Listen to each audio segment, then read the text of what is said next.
नमस्कार मित्रांनो, तर स्वागत आहे तुमचं माझ्या मिनी व्लॉगमध्ये. तर नेहमीप्रमाणे आम्ही रात्रीचा प्रवास सुरू केला आणि बघता बघता सकाळ झाली.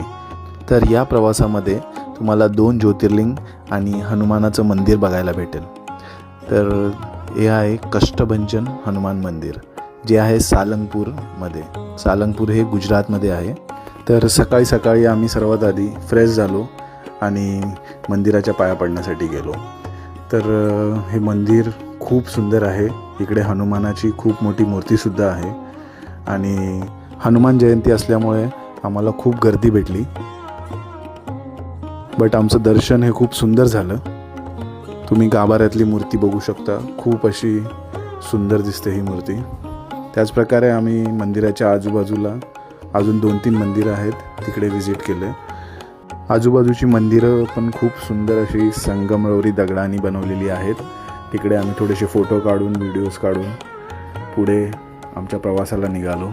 तर पुढे आम्ही सोमनाथ ज्योतिर्लिंगला जाण्यासाठी निघालो आणि रस्त्यामध्ये जंगल रूट असल्यामुळे हरणं आणि मोर पाहायला भेटले आम्हाला. त्याचप्रकारे रात्रीचं आमचं दर्शन झालं सोमनाथ मंदिराचं आणि आम्ही सोमनाथ येथेच स्टे केला.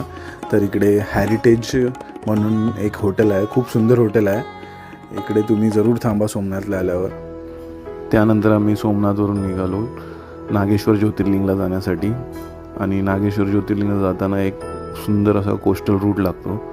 तर त्या कोस्टल रूटवर थोडंसं एन्जॉय करून मग आम्ही पुढचा प्रवास सुरू केला. आणि अराऊंड संध्याकाळी 6 वाजेच्या दरम्यान आम्ही नागेश्वर ज्योतिर्लिंगला पोचलो आणि इन बिटवीन आम्ही द्वारकाचं पण दर्शन घेतलं.